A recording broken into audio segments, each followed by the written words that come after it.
So before we get into kind of the meat and potatoes of this training, I did just want to go over some quick things about host family interviews and references. So just to clarify, host family interviews and references are required for every year that a family hosts.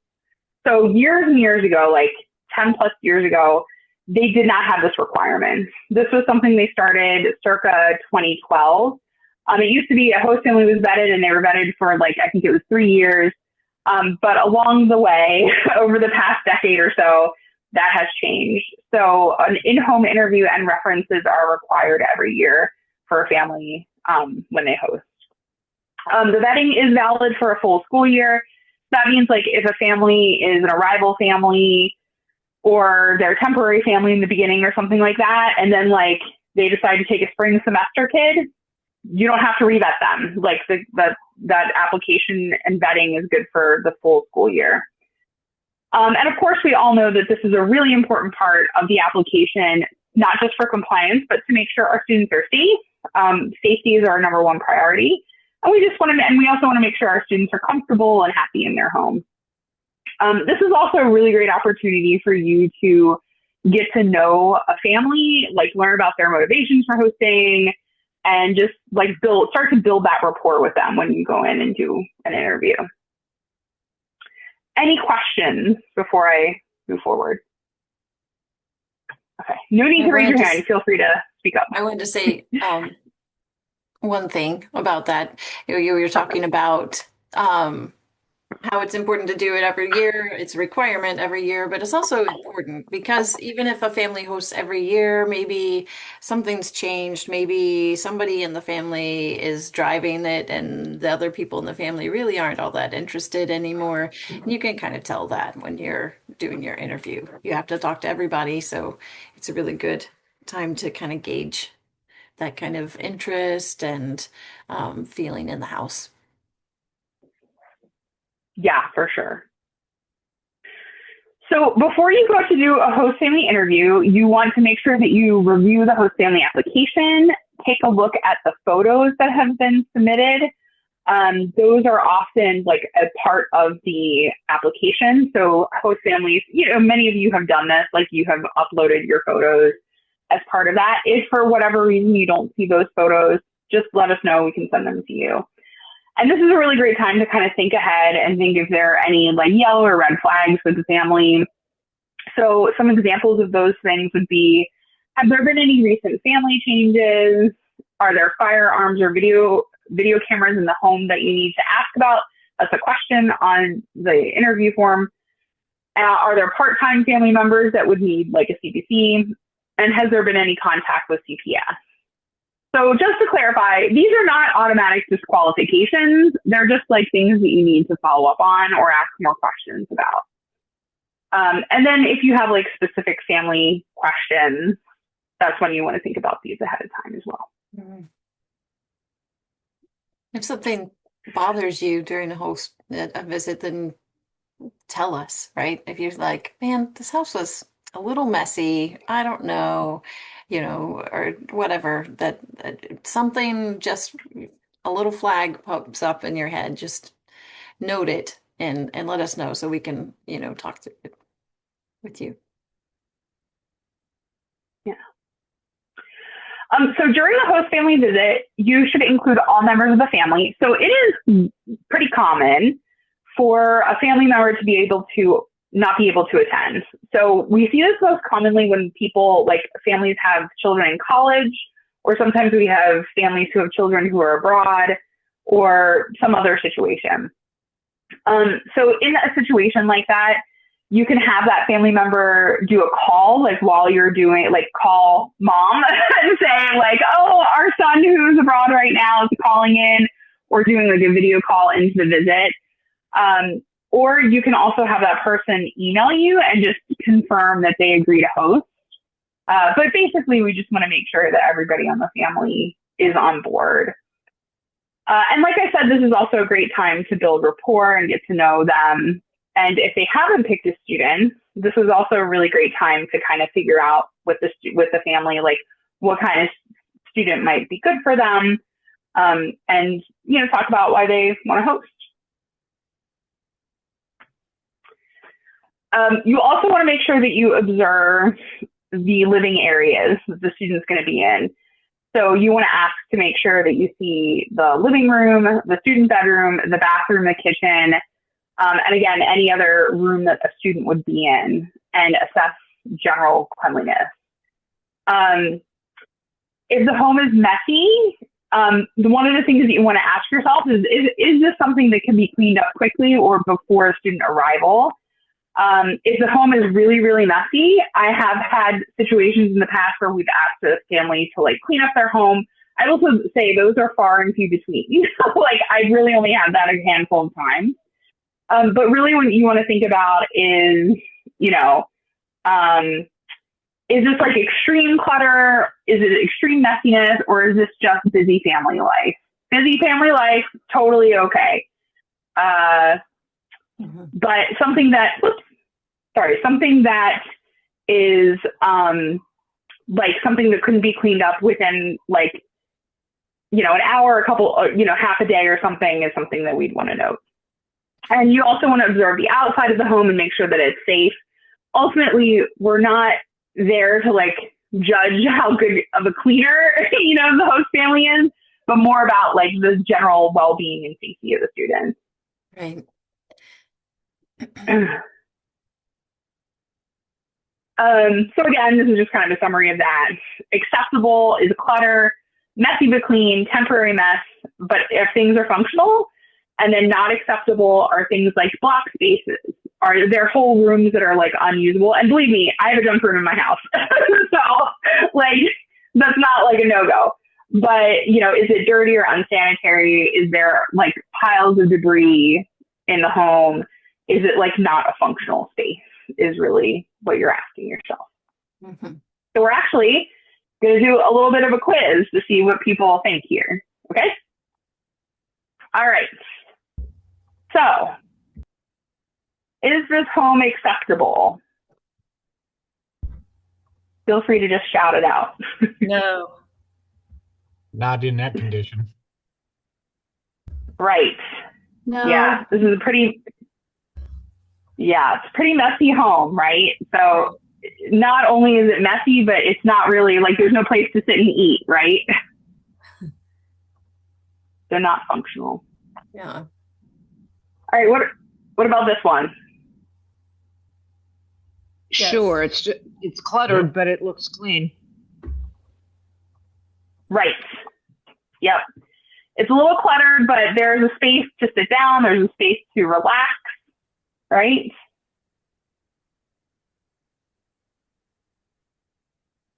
What about this one? Yes. It shows just looks kids like a are kid's living room. there. Pick up the toys, you'll be fine. Right. Yes. Like kid stuff, totally fine. Like we have tons of toys in our house, right? So that's fine. And kids' toys can be picked up pretty quickly, right? All right. How about this one? No. Yeah, no. Yeah, I'm going to say no. Would you want to live there? Right. And Sean, in general, that's a really good question that you should ask yourself when you go to a home and do an interview is this a home that I would want to live in or that I would want my own child to live in? Right. So this is not acceptable. Okay. Last one. Not a private room. No.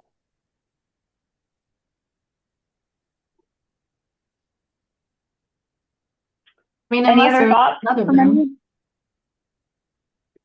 It is, but that room would not work well for a student. If there's another room that gives them more privacy, the house seems fine. Like the back bedroom doesn't have a Right. door, it has a curtain, and the top one has no wall or any privacy. So Maybe if there are more rooms in that house, perhaps, but no. Right. Yes. So just based upon this picture, we can see here that there's no private room for a student, right? So a student does need to have a room with a door that closes so that they can have privacy. So even though this home looks very nice, and I wouldn't mind living in this home myself, this wouldn't be acceptable for an exchange student. Any questions before we move on from the cleanliness stuff?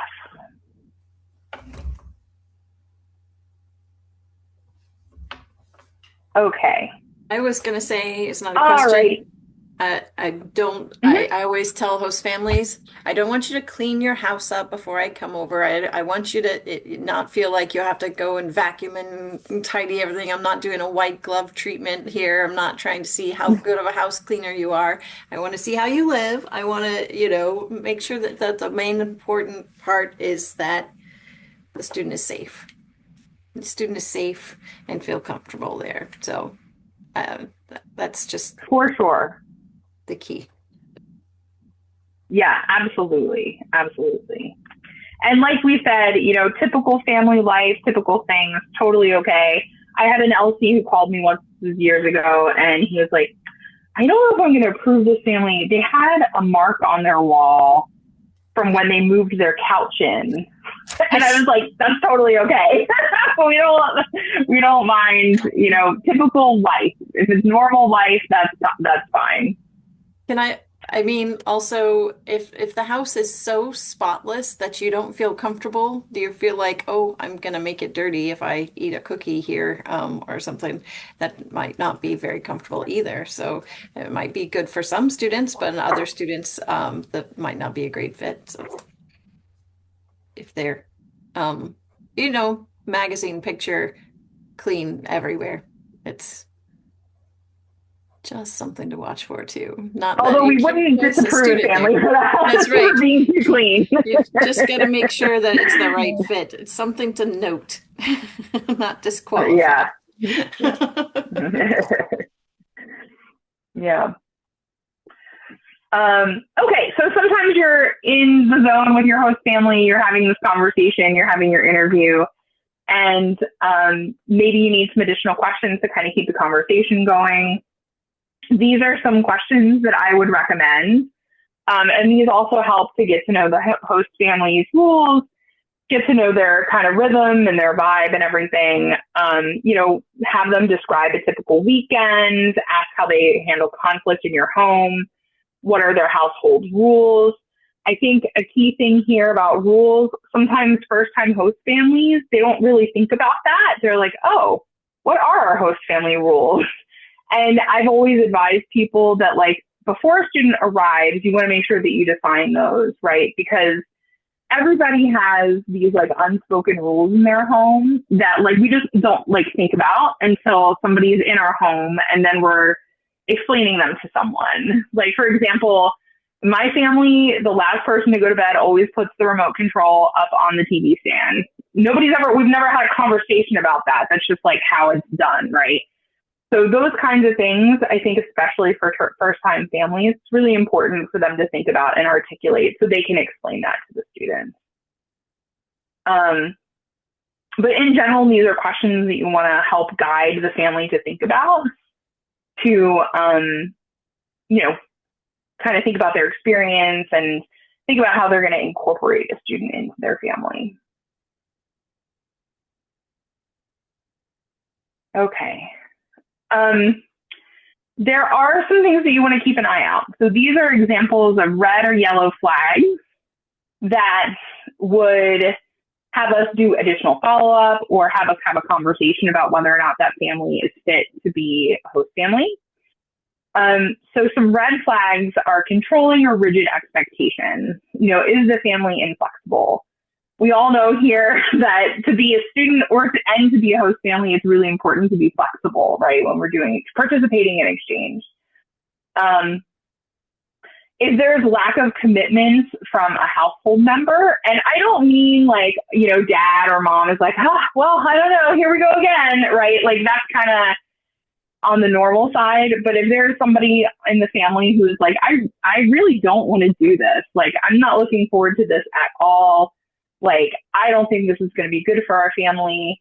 that's something that we would definitely want to do follow-up with, or to have a conversation with that family member, maybe individually, and ask them, how they're feeling about the experience in general. Especially if it's a teenager that's sharing a room with the exchange student. That student, that host sibling has to be really committed to wanting to do this. If they're kind of on the fence, then that can be a yellow flag for sure. For sure.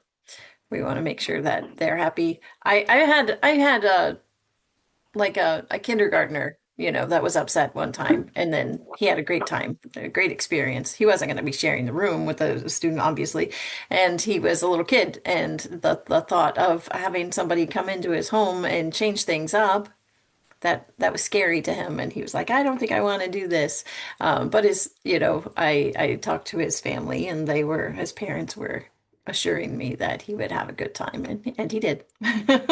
So you don't necessarily need to disqualify somebody for a 4 or 5-year-old. Right. Yeah. And again, we can have a conversation about all these things if they come up.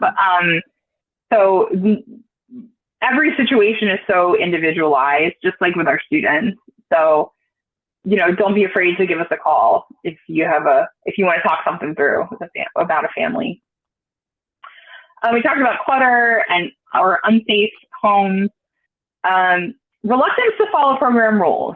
So if you have a family who is like, I'm not going to do monthly contact, or we don't care about orientations, or whatever the situation is, that can be really challenging.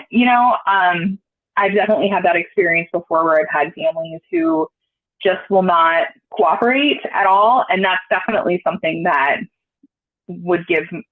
should give you pause. Right. Or if they say, oh, would they really know if we took them downhill skiing without your permission, or something like that. It's not a good idea. They need to know there's rules for a reason. That would be something to talk through and make sure they understood. But yeah. And sometimes those things sound like kind of inconsequential, right? But they can grow into really big problems, throughout the year. So definitely something you want to think about. Expecting a student to be a babysitter or companion. Sometimes this is just a misunderstanding. I've had families who were au pairs. They had au pairs. And then they were like, oh yeah, my kids are older now, and we loved having an au pair in our home, and we want to host. And it's just about expectation setting about what the student is, allowed to do. And again, kids are welcome to help, on occasion, if they babysit and get paid for it, totally fine. Being part of the family, sometimes that means, making sure a kid doesn't, touch a hot stove while mom is on the phone and dinner's cooking, totally acceptable. But we're talking about in a situation where a student is routinely required to babysit, every night or something like that. That's what you want to look out for. Some yellow flags, unrealistic expectations of students. We're working with teenagers, right? And so it's important to make sure we set appropriate expectations. Kind of going along with this is uncomfortable parenting a child that's not their own. Many of you on the call have hosted and know that, they're teenagers and they need parenting, right? And so if a family is really uncomfortable parenting a child that's not their own, that's something that a conversation that can be had to kind of reset those expectations with the family. And then unwilling to provide transportation for a student. So of course, we all know, towards the end of the summer, we're scrambling for schools, and sometimes we come up with creative situations. We want to avoid those as much as we can. But we have had situations in the past where we've had transportation issues for students, and it has again grown into a really big problem. Again, we don't expect the family to be a chauffeur for the student. We don't expect them to, be constantly available to them. It's more of a situation of like a student can't get to school, or a student can't get to go to the store to buy, toiletries for themselves because the family's unwilling to drive them. Like that kind of thing is what we're talking about. Are there any questions?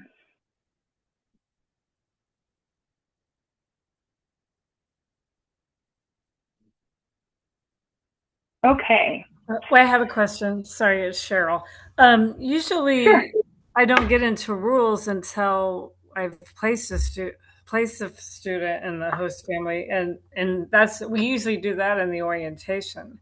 Right. So, do they even know the rules, the host families? I mean, is that on your website when they apply? Sure. So that's a really good question. So the family, they do sign a host family agreement when they submit their application. Okay. And Cheryl, I think it's like, I know you're very experienced. Like I trust your judgment. I think what we mean about rules is like when you're talking with the family about, the student's going to arrive and you pick them up from the airport, right? Like natural things that come up in conversation. And the Okay. family's like, well, we're not going to pick them up from the airport. Like stuff like that, Okay. I had a host family one time that I had a little yellow flag about because they had very rigid rules and their food, like their plates and cups and stuff. So each family member was assigned a color of plate and cup. That way they knew who was doing their dishes and who wasn't. And while I was in the interview, one of the boys, they had foster kids, and one of the boys went and got a mason jar to drink out of. And the host dad got upset. And I thought he was joking because in my family, we drink out of mason jars. It seems like a perfectly acceptable thing to do. And he wasn't. He wasn't upset. He was upset that they were drinking out of a mason jar instead of their color cup. And anyhow, that just showed some rigidity in the family's like rules and structure that I ended up placing a student there and then having to move the student. So I learned on the job there. Okay, that makes sense. Yeah. And a lot of these we're talking about like kind of extreme circumstances. I feel like most families, we don't have any of these challenges, right? It's more like they pop up occasionally, and it's like anything that falls within all of our collective idea of what a typical family is acceptable. It's more about like those extreme situations. Okay, so the host family interview form, I have a link to it here, and I will link it tomorrow in the LC newsletter. But we have transitioned to an online form. I hope that's really helpful for you all, so that way you're not like having to deal with like the PDF that we were doing in previous years. But you can submit it online, and you can take it with you can have it on your phone while you're doing your interview and filling it out that way. If you prefer to like print it out and take it with you, like the PDF is totally fine. I know everybody has different preferences. You just have to like scan it and email it to Inbound. But let us know if you're having trouble with the form. So yeah. Okay. So references. I know we only have a couple minutes left, and this is a shorter section. So just as an overview, references help us confirm that community members and other people, believe the host family is appropriate. We collect 4 references, and they are provided in the host family application. It's preferred that a reference has visited the home, but it's not required. And when calling a reference, please make sure that when you're talking to them, you assure the reference that the contents of the conversation will be kept confidential. I think that's really helpful. Also, just note that You have to have at least 2 non-relative references, and this means relatives of the LC or relatives of the family, of course, or former exchange students also count as relatives. So 2 of those references should be not related to the family in any way. Okay. So this is the reference form here. It's linked. Again, this is an online form. We've moved this to an online form. And it's, I think, pretty easy. You just follow the script. As outlined in the form, you can just read it off. You can say, you know, hey, my name is so-and-so. I'm a local coordinator with American Councils. I'm conducting the references for this family. And then just follow the script. But yeah, pretty simple. And I did just really quickly want to go over when we might ask you all for follow-up, or we might ask you for additional information. So first of all, I know I put this at the bottom, but follow-up does not mean that the family is unable to host, or we're thinking of not letting the family host. Most of the time, it's just getting like our ducks in a row and getting like all the pieces of paperwork needed in case Department of State does an audit. So these are really common times when we ask for follow-up. So if a family member was absent from the interview, we need that documentation that they agree to host. If there's more than one reference related to the family, which we already talked about. Also, if there are firearms in the home and cameras in the home, so this appears in 2 places, one in the host family application and then one on the interview form.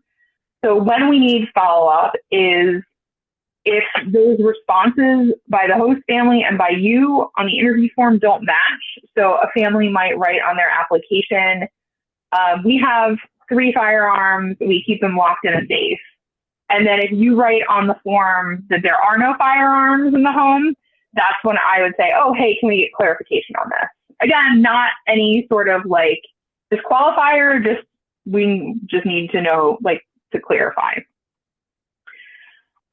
Firearms do have to be kept in like a safe location. And we have many families who have firearms, but they just have to be like either locked away or they are in like a place that's inaccessible to the students. Same thing with cameras. If a family writes on their form, or maybe they don't say they have cameras, and then you write on the interview form that there are cameras in the home, that's when we would follow up and say, hey, can we get clarification on this? If a family lists like counseling, therapy, or major illness or change in the family, we might ask for more information. If it's addressed in the interview, so let's say you're doing an interview with a single mom and 2 kids, dad died a year ago, and you write in your interview form, you know, host mom disclosed the host dad died a year ago. It was a long illness and the family is like excited to host, and, you know, they don't think that this will be a challenge within the family. Okay, great. If something like that is disclosed, we just might need some additional follow-up if it's not like addressed in the interview. Just a note here that people often think major illness are common illnesses, things like we don't, like things like diabetes or like things, high blood pressure, that kind of thing. That's a very typical illness that many Americans struggle with. We're talking about things like life-threatening illnesses. So like if a family member is, you know, somebody has, you know, grandma has pancreatic cancer or something like that and isn't expected to live throughout the whole duration of the student's year. Like that's something that we would just need follow-up on. And maybe have a conversation with the family. And then if there are additional family members in the home, they might need background checks. So if grandma's living in the home, if there's like an aunt or uncle that comes and will stay for like a month at a time, if there's a tenant in the home that would interact with the students, we would need to do an additional background check. But that kind of thing is just, again, getting all that paperwork completed, making sure we have everything we need. A college student that's only going to come home for Christmas, be home for a few weeks, they still need a background check. Yeah. Mm-hmm. Yeah, that's another common one.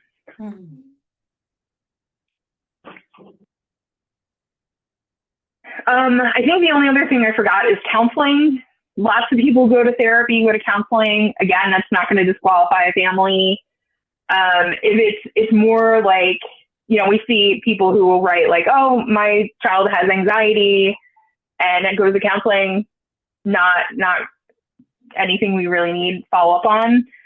It's more like if somebody were to list like, oh, there's somebody in the home that suffers from a severe mental illness and has been institutionalized or something like that. Again, not a disqualifier, more like we just need more info and need to find out more about that situation.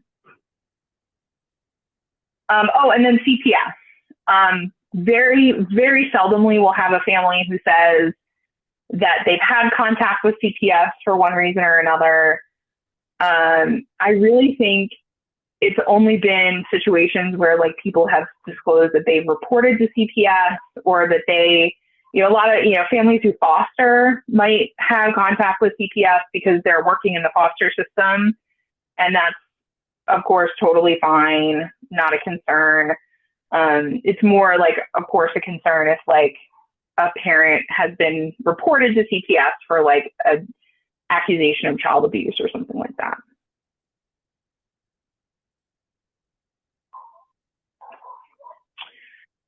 All right. Any questions?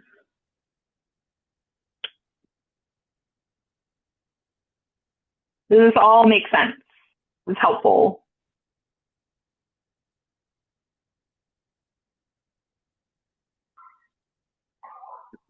Okay. I think this is our last slide. Just a couple of notes about special placements. So when vetting a single person placement, just know that we need an agreement from the students and the natural parents.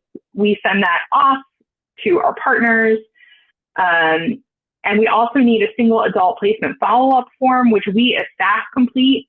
So that will either be us as staff completing 2 references, or us just following up with 2 references that you've called, and completion of a community reference. So that's a separate set of like questions that we ask that staff ask them, that's about like the community connections that the person has.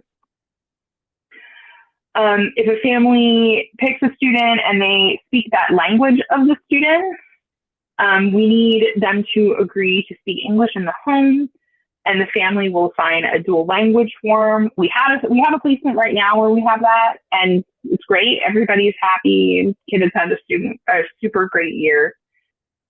If we're vetting a double placement, we of course need the student to agree, and we also need a form from the host family that says that they agree to host the double placement. And then if a student attends a private school, we need a consent to a non-traditional school. This is even if it's like a non-religious private school. Any sort of private school, we have to have that consent from the student. And we also, I didn't put it on here, but there's also, we have to deal with or manage the tuition question. I know we have many schools we work with who waive tuition, which is great. But typically we will still need some sort of like letter or indication from the school that they're waiving tuition, or they're doing like a reduced tuition in like school fees or whatever, however, maybe they might have like book fees and things like that they need to charge us. But but we do need that agreement from the student.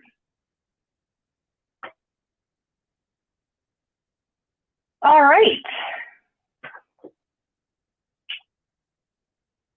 Any questions?